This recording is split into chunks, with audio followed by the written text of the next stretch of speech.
أهلا بيكم. لما بنسمع عبارة ميزانية حرب ممكن على طول يجي في بالنا دول وجيوش وحاجات كبيرة. بس النهاردة هنتكلم عن فكرة يمكن أهم وأقرب لينا بكتير، جاية من دليل ميزانية الحرب للأسر، وهي نظام الإنذار المبكر الخاص بكل أسرة. ده نظام مش بيستنى لما الحساب في البنك يفضى عشان يشتغل، لأ، ده بيرصد التغيرات الصغيرة اللي ممكن ما نلاحظهاش في تصرفاتنا اليومية.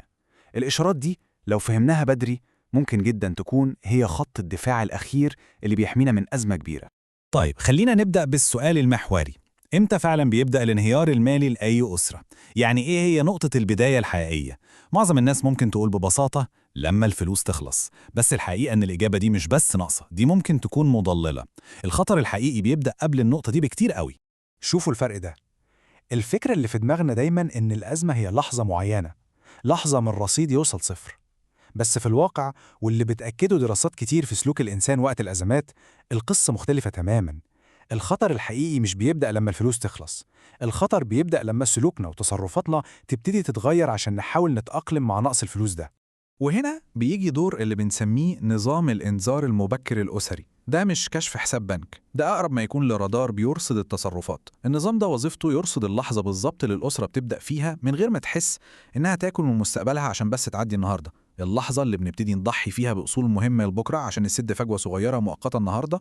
عشان نبسط الفكرة قوي، تخيل ان الأسرة دي زي العربية. نظام الإنذار المبكر ده هو لوحة العدادات اللي قدام السواق. مش مطلوب منك تكون خبير ميكانيكي، بس لازم تاخد بالك لما لمبة تحذير الزيت تنور او لما مؤشر الحرارة يعلى فجأة. الإشارات الصغيرة دي هي اللي بتحميك من ان الموتور كله يتحرق وتقف في نص الطريق.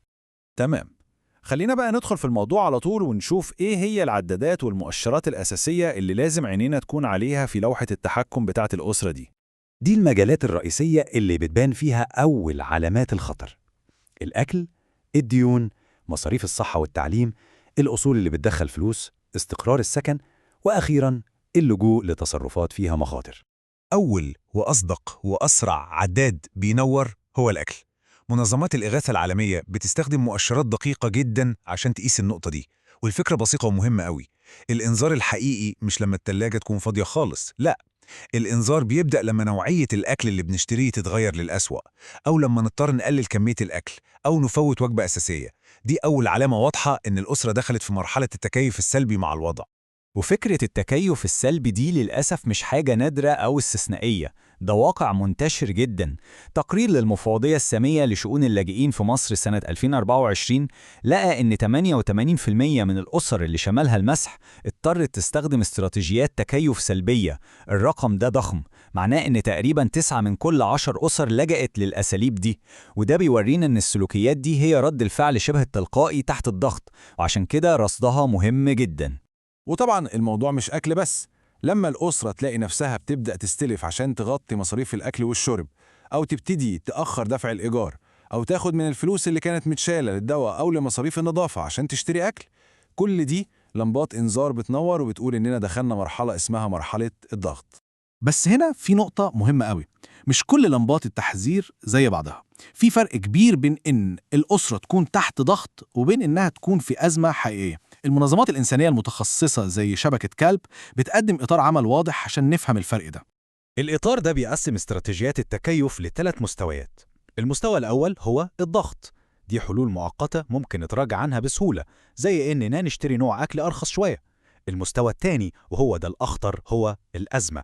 هنا بنبدأ ناخد قرارات صعب جدا نرجع فيها، وقرارات بتضر مستقبلنا بشكل مباشر، زي بيع أصل بينتج دخل أو سحب طفل من التعليم. أما المستوى الأخير فهو الطوارئ، ودي بتكون تصرفات متطرفة بتمس كرامة وسلامة أفراد الأسرة. النقطة الجوهرية هنا هي إن القرارات اللي بتتخذ في مرحلة الأزمة هي اللي بتبدأ تاكل فعلا من رأس مال الأسرة الحقيقي، سواء كان رأس المال ده بشري زي تعليم الأولاد، أو إنتاجي زي أداة شغل أو حرفة. الضرر هنا بيكون طويل المدى ومش سهل أبدا إنه يتصلح. طيب، جميل قوي الكلام النظري ده. إزاي ممكن نترجمه لأداة عملية نقدر نستخدمها كلنا؟ دليل ميزانية الحرب بيقترح فحص أسبوعي بسيط جدا لكنه فعال بشكل لا يصدق.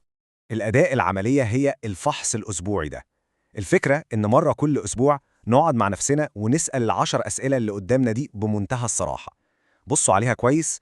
هل قللنا عدد الوجبات؟ هل اشترينا أكل أرخص بشكل واضح؟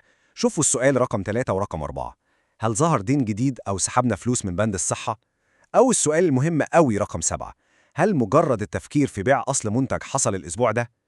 القاعدة بسيطة وواضحة، لو الإجابة نعم ظهرت في 3 أسئلة أو أكتر، ده مش وقت إننا نطمن نفسنا ونقول كله تمام. ده إنذار واضح وصريح بيقول إن في مشكلة ولازم نقف ونتصرف فورا. في النهاية الهدف من نظام الإنذار المبكر ده كله مش عشان نعدل الفلوس اللي معانا وبس، هو معمول عشان نحمي الحاجات الأهم اللي مش بتتقدر بفلوس: مستقبلنا، صحتنا، تعليم ولادنا، كرامتنا وأماننا. طيب لو حبينا نلخص كل اللي قلناه ده في فكرة واحدة أساسية هتكون إيه؟ ودي هي خلاصة الفلسفة كلها. الانهيار المالي مش حدث مفاجئ، هو عملية تدريجية بتبعت لنا إشارات تحذير طول الوقت. الذكاء الحقيقي مش في الصبر وتحمل الإشارات دي، الذكاء في إننا نقرأها ونفهمها وهي لسه صغيرة، ونصحح المسار قبل ما يكون التصحيح نفسه بقى مكلف جدا أو حتى مستحيل. وهسيبكم في النهاية مع السؤال ده عشان كل واحد فينا يفكر فيه: هل إحنا بنراقب بس الفلوس اللي بنصرفها، ولا الأهم من هنا نبتدي نراقب الحاجات اللي ممكن نخسرها للأبد لو فضلنا نتجاهل الإشارات دي وهي لسه صغيرة؟